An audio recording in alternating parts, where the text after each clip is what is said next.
अस्सलामुअलैकुम जमात हफ्तम के तलबा व तालिबात, जैसा कि आपको मालूम है कि आज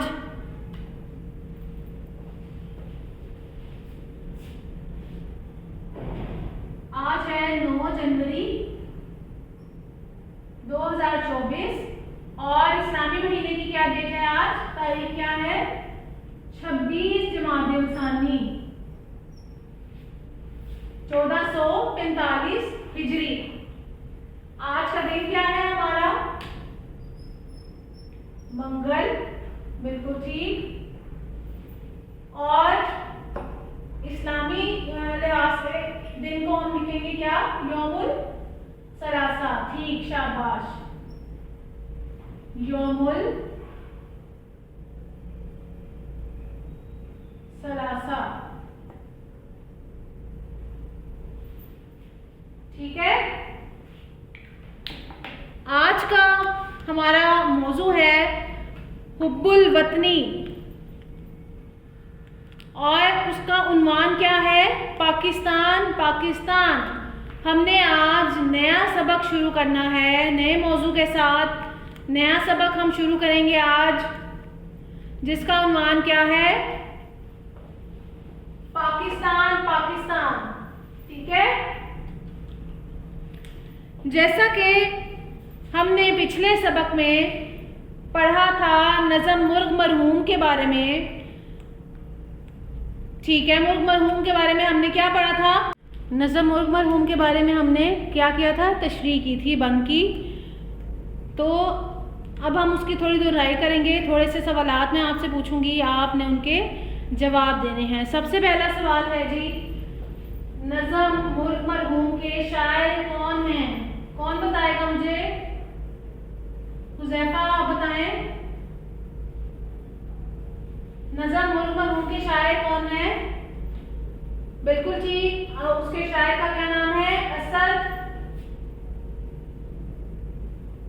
जाफरी। बिल्कुल ठीक, शाबाश, बैठिए। सवाल नंबर 2 है कि ये नज़म किस बारे में लिखी गई है? सवाल नंबर 2 क्या है हमारा? ये नज़म मुर्ग मरहूम किस बारे में लिखी गई है?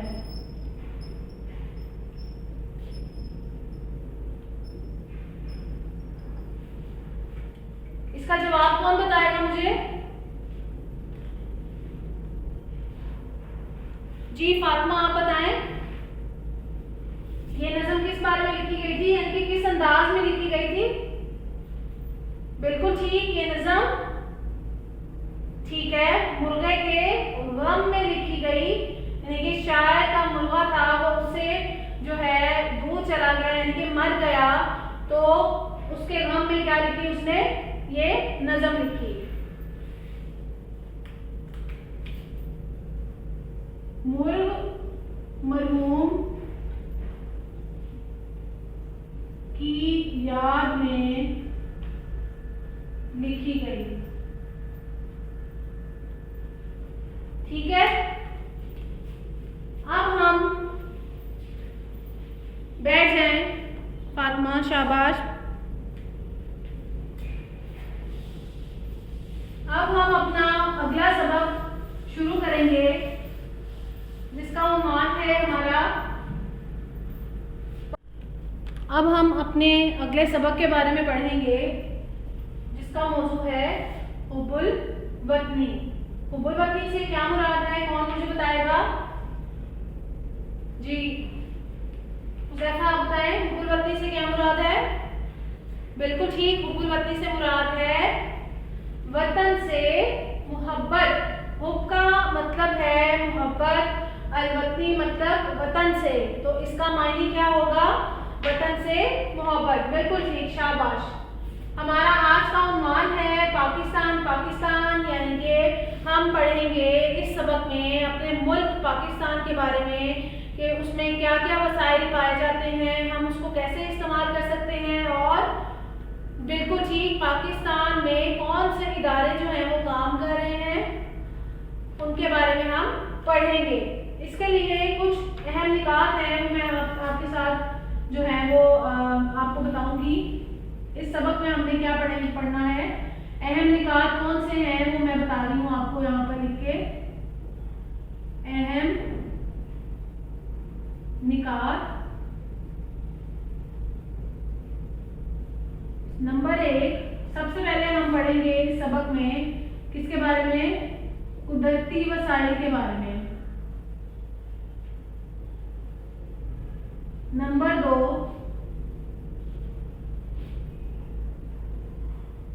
मादनी ज़खायर या मुख्तलिफ खानों के बारे में।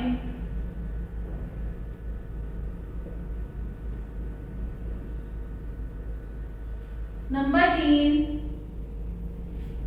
मुख्तलिफ इदारे जो पाकिस्तान को चलाने में मदद दे रहे हैं, मुख्तलिफ इदारे। नंबर 4, चंद मशहूर शख्सियात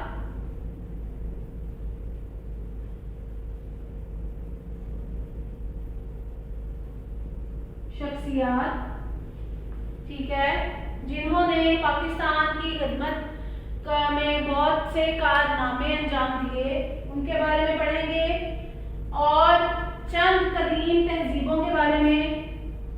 नंबर 5 पे आ जाएगा हमारा नुक्ता, कदीम तहजीबें,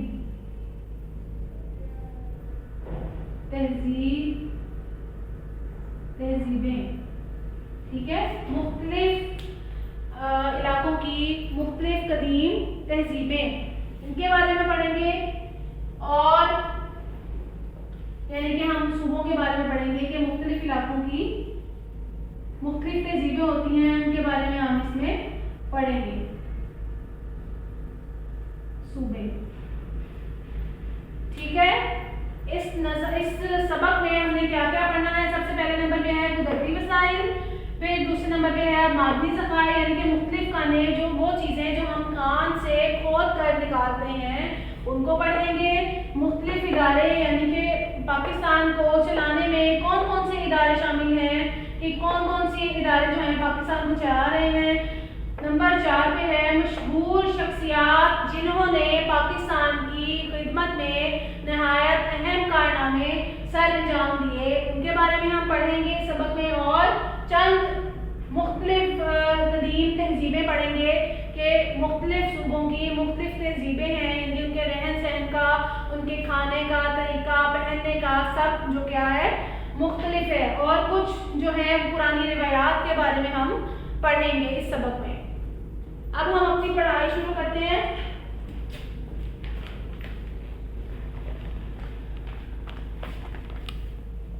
जी, जैसा कि किताब आपको नज़र आ रही होगी, हम इससे पढ़ाई शुरू करेंगे अपनी।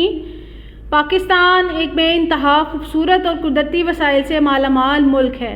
इसकी झीलें, नहरें, दरिया और समंदर अपनी मिसाल आप हैं। दरियाए कुनहार का झाग उड़ाता तुंद व तेज़ पानी हो, या सिंध का खामोशी और वक़ार से बहता अजीम दरिया, नज़रों में बस जाने वाले खूबसूरत मनाजिर कहीं नज़रों से ओझल नहीं होते। गर्म पानियों का इतना गहरा समंदर पाकिस्तान के लिए बहुत बड़ी नेमत है। बहुत से दूसरे ममालिक इस नेमत के ख्वाहिशमंद होते हैं, मगर जुग्राफियाई एतबार से इन्हें ये नेमत मुयस्सर नहीं होती और वो इसके लिए दूसरे मुल्कों के मोहताज होते हैं। समंदर के रास्ते तिजारत की तारीख बहुत पुरानी है और ज़माने कदीम की तरह आज भी बहुत अहम है। जैसा कि इस पैरा में या इस इक़्तिबास में आपको पता लग रहा है, इसमें क्या बताने की कोशिश की जा रही है कि पाकिस्तान जो क्या है कुदरती वसाइल से माला माल है। कुदरती वसाइल से क्या मुरादें हैं, जो अल्लाह ताला ने हमें कुदरती वसाइल से या रिसोर्सेज से नवाजा है, वो हमारे मुल्क में बहुत वसी तादाद में मौजूद हैं। जैसे कि दरिया कुनहार ठीक है। दरिया कुन्हार, कुन्हार एक दरिया का नाम है। उसमें क्या है, उसमें इतना लहरें इतनी तेज़ होती हैं, इतना तेज़ पानी होता है कि ऐसे लगता है कि झाग उड़ रही है। जैसे हम साबुन की झाग बनाते हैं ना, इसी तरह जो है वो पानी का बहाव इतना तेज़ होता है कि वो क्या कह रहे हैं कि चाहे उसका झाग उड़ाता तुंदो तेज़ पानी हो, यानी बहुत तेज़ बहता हुआ पानी हो, या सिंध का खामोशी से बहता हुआ दरिया हो, ठीक है, ये ऐसे मनाजिर हैं जो हमारी नज़रों से ओझल नहीं होते, यानी कि दूर नहीं हम कर सकते, ठीक है। और जो बंदरगाह से हमारी जो तिजारत चलती आ रही है समंदर के रास्ते से बहरी जहाज़ों के ज़रिए, ये भी हमारी तारीख़ क्या है, सबसे पुरानी है, ठीक है। और ज़माना कदीम की तरह आज भी जो है ये तिजारत समंदर के रास्ते से होती है, और ये बहुत ज़माना कदीम से चलती आ रही है, ठीक है। जैसा कि हम अपना पहला जो है वो नुक्ता वजाहत से बयान करने की कोशिश कर रहे हैं कि पहले नुक्ते को कैसे बयान किया गया है। पहले पैराग्राफ में या पहले इक़्तिबास में क्या बयान किया गया है कि पाकिस्तान जो है वो कुदरती वसाइल से माला माल है, ठीक है। यानी कि अल्लाह ताला ने बहुत सारे वसाइल से नवाजा है जो कि हम इस्तेमाल करते हैं, बिल्कुल ठीक। और क्या बयान किया गया है, अहम बंदरगाहों के बारे में, यानी कि जी समुद्री रास्ते से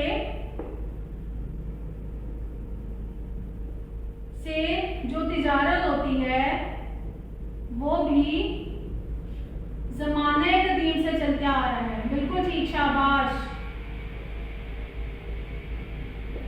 ज़माने कदीम से चलता आ रहा है और आज भी इसकी अहमियत क्या है, बहुत ज़्यादा है। आज भी जो है समंदर के रास्ते जो है वो तिजारत की जाती है और उसकी अहमियत आज भी उतनी है जितनी ज़माना कदीम में थी, यानी कि पुराने ज़माने में या पिछले गुजरे हुए वक्त में जितनी अहमियत थी उतनी अहमियत आज भी मौजूद है, ठीक है।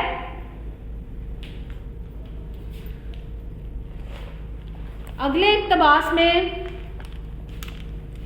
जैसा कि आप देख सकते हैं यहाँ पर, अगला इक़्तिबास हमारा क्या है, पाकिस्तान के सहरा, मैदान, चोटियाँ, बर्फ़ानी इलाके, गर्म तरीन इलाके मसलन जैकबाबाद, सिब्बी अल्लाह ताला के इनामात में से हैं कि जो पाकिस्तान के सहरा हैं, मैदान हैं, चोटियाँ हैं, बर्फ़ानी इलाके हैं, यानी कि हर वक्त जहाँ पर बर्फ़ गिरती रहती है, और गर्म तरीन इलाके जिसमें जैकबाबाद और सिब्बी शामिल हैं, ये सब क्या हैं, अल्लाह ताला के इनामात में से हैं। यानी कि ये सब कुदरती वसाइल में आता है कि अल्लाह ताला ने इन नेमतों से हमें नवाजा है, ठीक है। पाकिस्तान की ज़रख़ेज़ ज़मीन जो गंदम, चावल, चना, जवार और बहुत सी दूसरी फसलों के लिए बहुत मौजू और मुनासिब है। यानी कि पाकिस्तान क्या क्या फसल लगती है पाकिस्तान में, पाकिस्तान की जो ज़रख़ेज़ ज़मीन है वो उसमें क्या क्या हम फसल लगा सकते हैं, कौन कौन सी,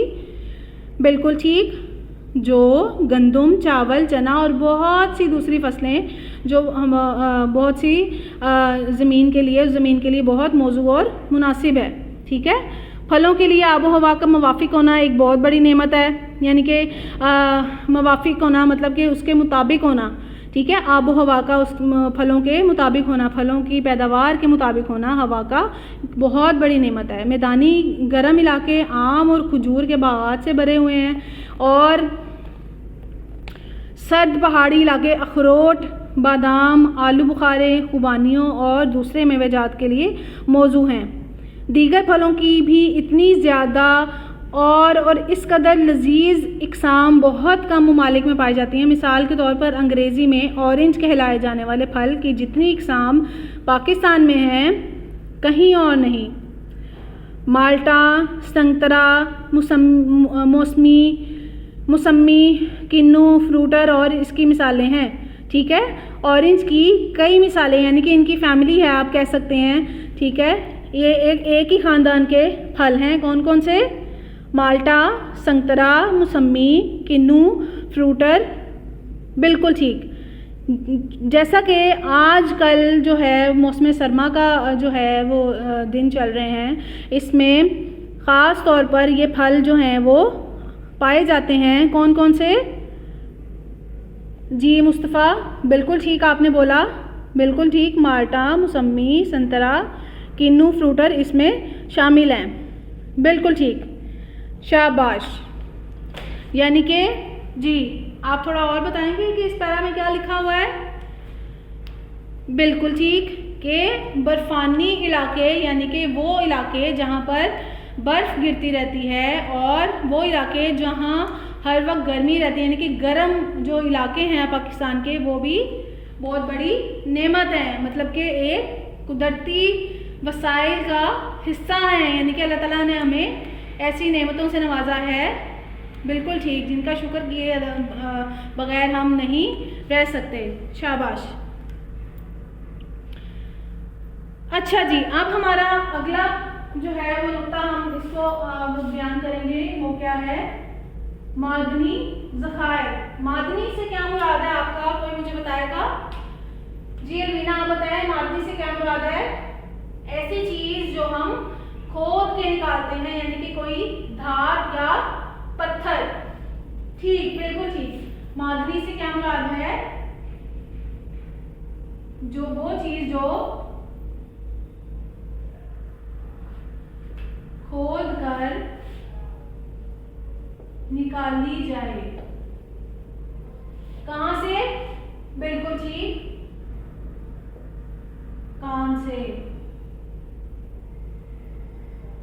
ठीक है। पत्थरों को तराश कर या पत्थरों को तोड़कर जो चीज खोद कर निकाली जाती है वो क्या कहते हैं? उसको धात कहते हैं, धात,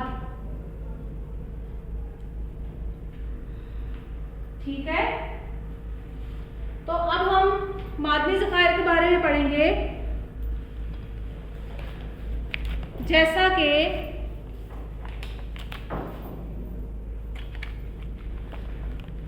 जैसा कि इसमें आपको अगला जो है वो पैरा नज़र आ रहा होगा।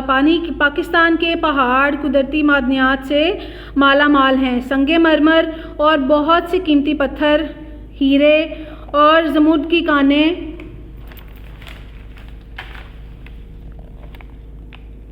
की कानें, ख्योड़ा में नमक, बलूचिस्तान में तांबे और सोने की कानें पाकिस्तान पर अल्लाह ताला के खुसूसी फ़ज़ल की निशानियां हैं। इन सब कुदरती वसाइल के साथ अल्लाह ताला ने पाकिस्तान को बासलाहियत इंसानों से भी नवाजा है। पाकिस्तान के बहुत से खिलाड़ी अपने अपने मुतल्लिका खेलों में दुनिया की बड़ी बड़ी टीमों और खिलाड़ियों को हरा चुके हैं, ठीक है। इस पैरा में क्या बयान किया गया है मादनी ज़खायर के बारे में कि हमारा मुल्क पाकिस्तान जो है वो मादनी ज़खायर के हवाले से बहुत माला माल है, यानी कि जी बिल्कुल। हमारे मुल्क में कौन कौन से पत्थर पाए जाते हैं? सबसे कीमती पत्थर है कौन सा है? जी संगे मरमर, बिल्कुल ठीक, और बिल्कुल ठीक हीरा, ज़मुर्द, बिल्कुल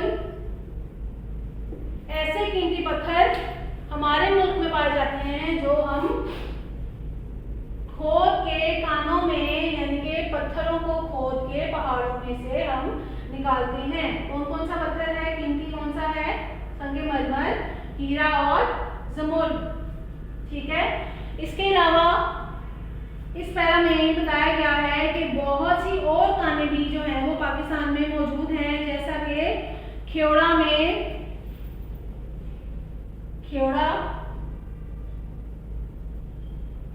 कौन सी है? नमक की कान, जहां से हम नमक निकालते हैं।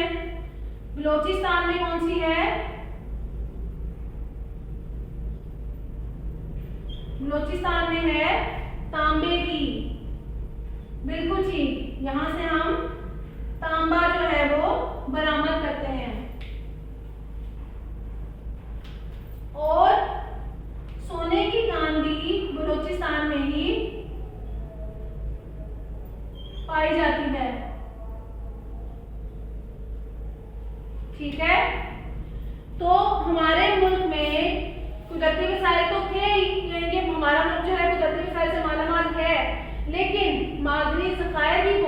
काफ़ी मिकदार में मौजूद हैं। जैसे कि मुख्तलिफ खाने हैं हमारे मुल्क में मौजूद, जहाँ पे हम कीमती पत्थर जो है वो निकालते हैं पहाड़ों से। कौन कौन सा है? संगमरमर, हीरा और ज़ुमुर्द। ठीक है, इसके अलावा कौन सी खान है हमारे पास? ख्योड़ा में कौन सी है? नमक की खान है, बिल्कुल ठीक। और बलूचिस्तान में तांबे और सोने की खान मौजूद है।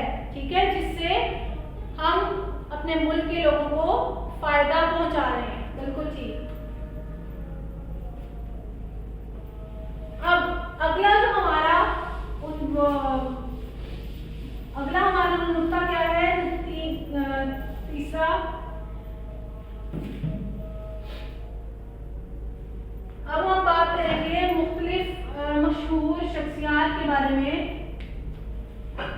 ठीक है, कि ऐसी मशहूर साइंसदान या मशहूर शख्सियात जिन्होंने पाकिस्तान के लिए अपना जो है वो किरदार अदा किया, बहुत से कारनामे सर अंजाम दिए, जिनमें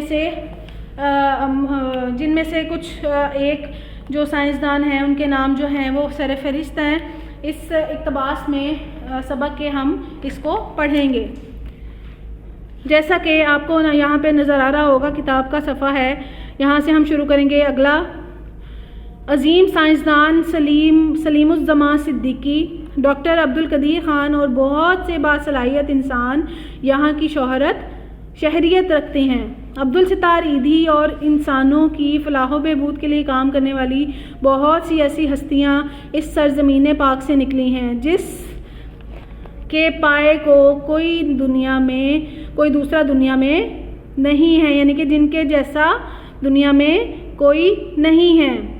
ठीक है, यहाँ पर चंद अजीम साइंसदानों के नाम बताए गए हैं और जो फलाह बहबूद का काम करते थे उनके बारे में बताया गया है कि वो सब पाकिस्तान की सरजमीन से ताल्लुक़ रखते थे, जिनमें इन चंद एक के नाम जो हैं वो दर्ज हैं। कौन कौन से हैं?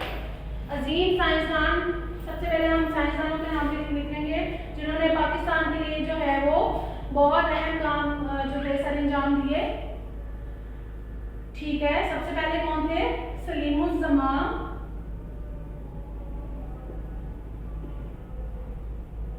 सिद्दीकी। नंबर 2 पे कौन था? जी बिल्कुल, डॉक्टर अब्दुल कदीर ख़ान।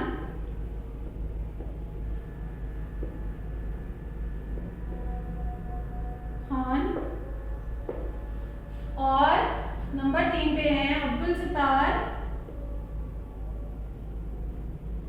ईदी, जिन्होंने जो है लोगों की फलाह बहबूद के लिए बहुत सारे काम किए। ठीक है, डॉक्टर अब्दुल कदीर ख़ान ने हमें अपनी एटमी ताकत बनाया, पाकिस्तान को एटमी ताकत बनाया, एटम बम बनाकर। और सलीमुज़्ज़मा सिद्दीकी जो कि एक मशहूर जो है वो साइंसदान है, जिन्होंने पाकिस्तान की तरक्की में अपने कारनामे सर अंजाम दिए। ठीक है, इस पैरा में हमने इसके बारे में पढ़ा, मशहूर शख्सियात के बारे में। ठीक है, जिन्होंने पाकिस्तान के लिए अपना किरदार अदा किया। अब हम क्या पढ़ेंगे? अगला जो है हमारा नुक्ता क्या है?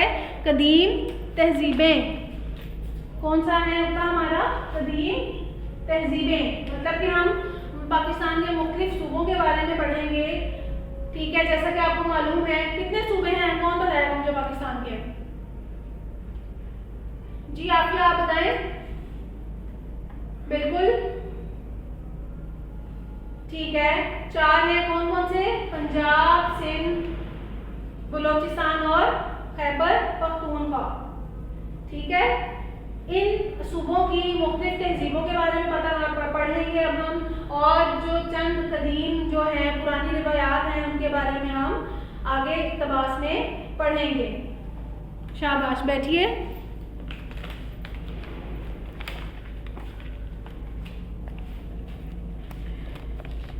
जैसा कि अगला जो है वो पैरा नज़र आ रहा होगा आपको, यहाँ के तारीख़ी मकामात दुनिया की सबसे कदीम तहजीब को अपने दामन में लिए हुए हैं। दुनिया की सबसे कदीम तहजीब यानी इंडस सिविलाइजेशन के निशानात यहीं मिलते हैं। एक तरफ जहां मोइंजोदड़ो, हड़प्पा, टेक्सला जैसे कदीम आसार हैं, वहीं तारीखी इमारतों में शाही किला, बादशाही मस्जिद और बहुत सी दूसरी इमारतें अपना सर उठाए खड़ी हैं। पाकिस्तान के 4 सूबे हैं, सिंध, बलूचिस्तान, खैबर पख्तूनख्वा और पंजाब। सिंध का सूबाई दारुल हुकूमत कराची, बलूचिस्तान का कोयटा, खैबर पख्तूनख्वा का पेशावर और पंजाब का लाहौर है। 2009 में गिलगित बल्तिस्तान को भी सूबाई दर्जे इलाके का दर्जा दिया गया। पहले इस इलाके को शुमाली इलाका जात कहा जाता था। इसका दारुल हुकूमत क्या है? गिलगित है। पाकिस्तान में मुख्तलिफ सूबों में मुख्तलिफ ज़बानें बोली जाती हैं, जिनमें पंजाबी, सराइकी, पश्तो, सिंधी, हिंदको, बल्ती, मिलती वगैरह शामिल हैं। पाकिस्तान की कौमी ज़बान क्या है? उर्दू है। ठीक है, इसमें क्या बताया जा रहा है? मुख्तलिफ कदीम तहजीबों के बारे में बताया जा रहा है, जिसमें सरफहरिस्त कौन कौन सी तहजीबें हैं? बिल्कुल ठीक, कौन कौन सी हैं? इंडस सिविलाइजेशन सबसे कदीम तहजीब है, जिसमें इंडस सिविलाइजेशन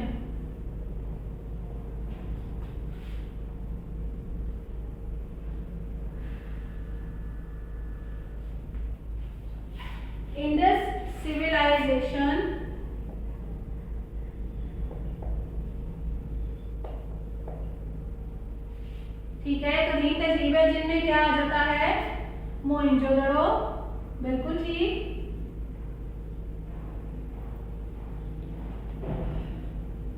और बिल्कुल हड़प्पा, शाबाश, और टेक्सला, बिल्कुल ठीक। ठीक है, जो पुरानी तहजीबें थी, पुरानी सिविलाइजेशन के निशानात भी कहाँ मिलते हैं? पाकिस्तान में ही मौजूद हैं, जिसमें मोइंजोदड़ो, हड़प्पा और टेक्सला शामिल हैं। ठीक है, या वहीं पर लाहौर में मौजूद कौन कौन सी इमारतें हैं? बादशाही मस्जिद,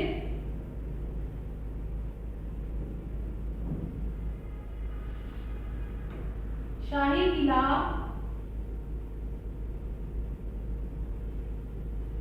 वगैरह वगैरह। ठीक है, तो अब पाकिस्तान के कितने सूबे अभी मैंने आपको बताए? 4 सूबे, बिल्कुल ठीक। लेकिन 2009 में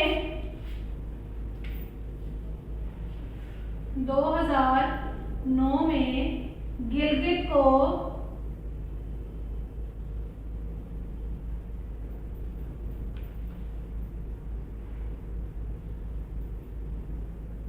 को भी जो है वो सूबाई इलाका करार दिया गया।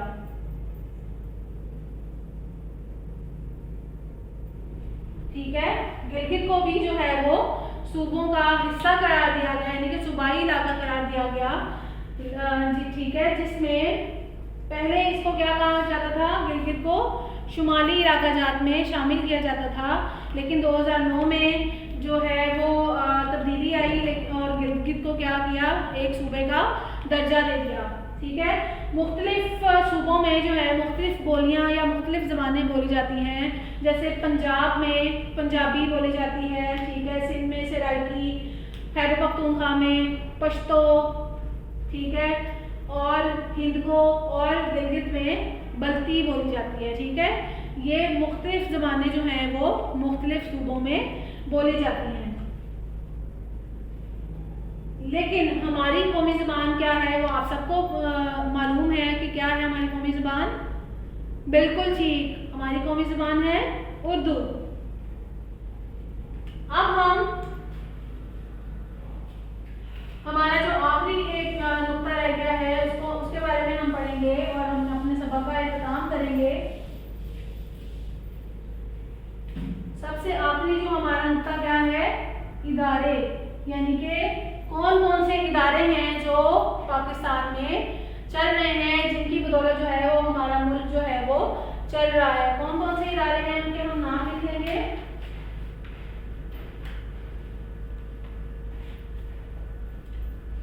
नंबर 1 पार्लियामेंट,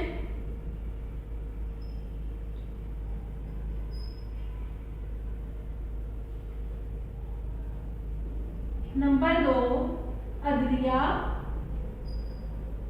नंबर 3 पुलिस और नंबर 4 फौज। ठीक है, ये कुछ इदारे हैं जिनके जरिए पाकिस्तान या कोई भी मुल्क जो है वो चलता है या उसको चलाया जाता है। उस मुल्क के रहने वाले अफराद को एक नज़्म ज़ब्त या एक कायदे के तहत जो है वो रहन सहन जो है वो सिखाया जाता है, कानून के मुताबिक ज़िंदगी बसर करना सिखाई जाती है। अब हम अपने अगले पैरा में या अगले इक़्तिबास में हम इन इदारों के बारे में पढ़ेंगे।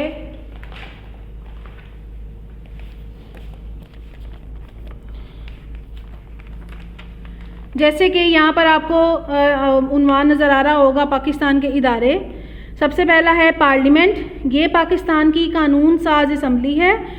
यहाँ अवाम के मुंतखब किए हुए नुमाइंदे मुल्क के लिए कवानीन पॉलिसियाँ बनाते हैं। कौमी नौयत के मामलात पर यहाँ अहम फ़ैसले किए जाते हैं। यानी कि यहाँ पर क्या होता है, कानून बनाए जाते हैं। अवाम जो नुमाइंदे मुंतखब करती है, ठीक है, उसके ज़रिए मुल्क के कवानीन पॉलिसियाँ बनती हैं जहाँ पर जो है वो जिसके ज़रिए जो है हम अपनी ज़िंदगी बसर करते हैं कवानीन के मुताबिक। ठीक है। अगला है फ़ौज। सरहदों की हिफाजत के अहम फ़र्ज़ के अलावा अंदरूनी आफात और ख़तरात से निमटने में भी पेश ये इदारा दुनिया की आला तरीन अफ़वाज में शुमार होता है। इसकी पेशा वराना और माहिराना सलाहियतों से दुनिया की दूसरी कौमें और अफ़वाज भी तरबियत लेने के ज़रिए फ़ायदा उठा रही हैं। बर्री, बहरी और फ़िज़ाइया तीनों अफ़वाज शुजाअत और महारत में अपनी मिसाल आप हैं। फ़ौज किसको कहते हैं? फ़ौजी। ठीक है, जो सरहदों की हिफाजत भी करते हैं, लेकिन इसके अलावा जो हमारे मुल्क को अंदरूनी आफात यानी मुश्किलात और ख़तरात जो पेश आते हैं उसके लिए भी जो है वो पेशरफ्त करते हैं, काम करते हैं और हमें जो है दुश्मनों से महफूज रखते हैं। इसके इनमें कौन कौन सी आ जाते हैं? बर्री आ जाती है, बहरी आ जाती है और फ़िज़ाइया। बर्री मतलब ज़मीन पे जो हमारी फ़ौज जो होती है, बहरी मतलब समंदर में जो हमारी फ़ौज होती है और फ़िज़ाइया मतलब हवा में। ठीक है। इससे आगे अगला है जी अदलिया। अदलिया क्या करती है? पाकिस्तान की सबसे बड़ी अदालत सुप्रीम कोर्ट है। इसका सरबराह चीफ जस्टिस कहलाता है। तमाम अदालतें इस इदारे के मातहत हैं। कानून की बालादस्ती और नफाज के लिए ये इदारा बहुत अहम खिदमात सर अंजाम दे रहा है। ठीक है। अदलिया मतलब जहाँ पर जो है जिसको आप अदालत भी बोलते हैं, सबसे बड़ी जो है अदालत क्या है? Supreme court. ठीक है। इसका सरबराह को हम क्या कहते हैं? बिल्कुल ठीक, चीफ जस्टिस कहते हैं। और तमाम जो अदालतें हैं इस इदारे के मातहत आती हैं। ठीक है। इसके नीचे यानी कि जो काम करती हैं सुप्रीम कोर्ट सबसे जो है ऊंचा जो है वो बड़ी अदालत है, उसके नीचे जो सारी अदालतें हैं वो उसके नीचे आती हैं। यहाँ पर क्या होती है? कानून की बालादस्ती, यानी कि यहाँ पर कानून जो है फ़ैसले किए जाते हैं और उसके नफाज के लिए जो है वो अहम खिदमात जो हैं वो ये इदारा सर अंजाम दे रहा है। सबसे आखिर में है जी पुलिस। ये भी एक कौमी इदारा है जो अवाम के जान और माल का तहफ़्फ़ुज़ इसकी ज़िम्मेदारी है, यानी कि अवाम के जान और माल का तहफ़्फ़ुज़ करता है। ठीक है। आगे है जी सेहत और तालीम। इन इदारों के तहत हस्पताल, यूनिवर्सिटियाँ और कॉलेज कायम हैं। पाकिस्तान एटमी ताकत होने की बिना पर बहुत से मुल्कों से अफजलियत रखता है, यानी कि बहुत से मुल्कों से ऊपर है। एक गरीब मुल्क होने के बावजूद ये सलाहियत हासिल कर लेना एक बहुत बड़ा कारनामा है। ठीक है। इसमें आखिर में क्या बताना चाह रहे हैं कि पाकिस्तान क्या है? एक एटमी ताकत है। ठीक है। पाकिस्तान क्या है? एटमी ताकत है।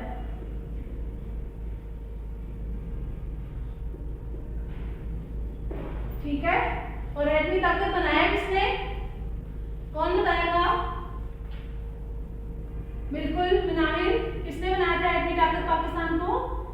डॉक्टर अब्दुल कदीर खान ने, बिल्कुल ठीक।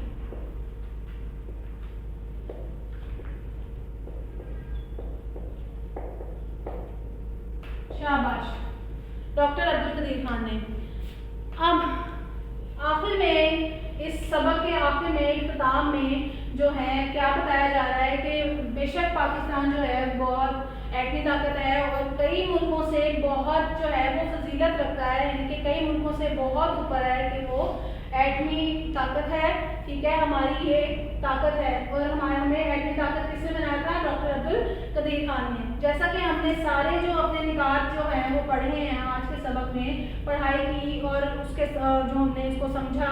ठीक है, सबसे पहले था कुदरती वसाइल, फिर मादनी ज़खायर, अपने मशहूर शख्सियात के बारे में पढ़ा, फिर अपनी कदीम तहजीबों के बारे में पढ़ा और सबसे आखिर में इदारे जिसके तहत जो है हमारा मुल्क जो है वो तो खुशहाली की राह पर गामजन है और अपने मुल्क के रहने वाले लोगों को जो क्या है मुख्तलिफ वसाइल जो है वो फराहम कर रहा है, यानी कि उनको तहफ़्फ़ुज़ फराहम कर रहा है, कवानीन के तहत उनको ज़िंदगी गुजारना सिखा रहा है कि रहन सहन के तरीके और सब जो है वो ये तमाम इदारे जो हैं जो भी हमने पढ़े हैं, पार्लियामेंट, अदलिया, पुलिस, फौज और सेहत और तालीम, ये सब जो है वो पाकिस्तान की जो अवाम है, एक अवाम जो भी है उसमें उसको जो है वो सेहत और तालीम, रहन सहन और किसी भी मुल्क में जीने का जो क्या है और तरीका और सलीका सिखा रहे हैं। कौन?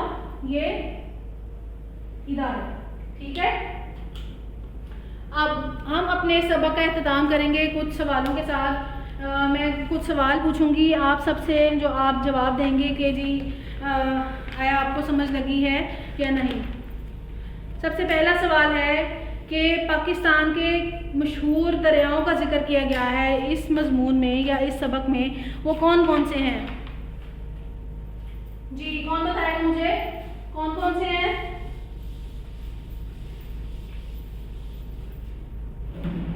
जी दरियाए, हाँ जी आप बताएं।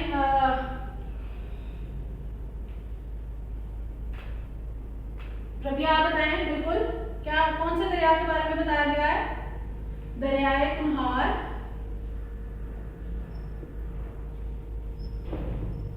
और दरियाए सिंध। ठीक है, शाबाश। सवाल नंबर 2 है मेरा कि पाकिस्तान में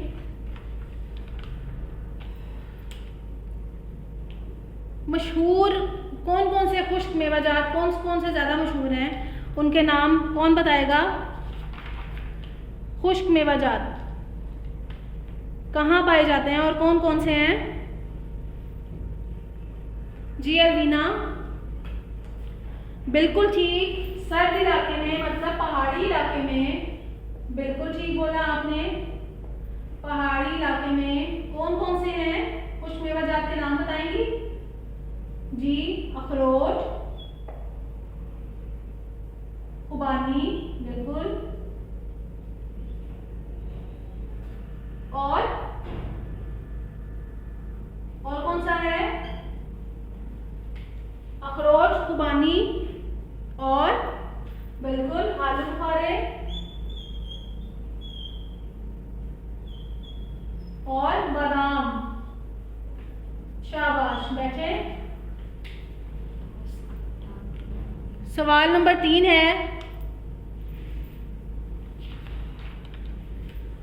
कि पाकिस्तान की कौन सी शख्सियात के बारे में हमने पढ़ा है, उन शख्सियात के नाम मुझे कोई बताएगा? बिल्कुल, कौन बताएगा मुझे? मिनारिल हबीब आप बताएं। बिल्कुल, हमने इस सबक में 3 मशहूर शख्सियात के बारे में पढ़ा है। कौन कौन सी? सलीमुज़्ज़मान सिद्दीकी, डॉक्टर अब्दुल कदीर खान और तीसरा बिल्कुल ठीक अब्दुल सित्तार ईदी के बारे में हमने इसमें पढ़ा है। बिल्कुल, बैठ जाए। तो जमात, मैं आपसे उम्मीद करती हूँ कि आपको ये सबक जो है वो अच्छी तरह समझ आ गया होगा। आपने घर के काम में क्या करना है, मुश्किल अल्फाज के मायने कॉपी में जो है वो लिखने हैं और इस सबक को अच्छी तरह पढ़ना है और अल्फाज के जो मायने हैं वो लुगत से तलाश करके आपने लिखने हैं। ठीक है, इंशाल्लाह आपको अगले सबक में मिलते हैं। तब तक के लिए आप इजाज़त दीजिए। अपना बहुत सा ख्याल रखिएगा, दुआ में याद रखिएगा। अल्लाह हाफिज़।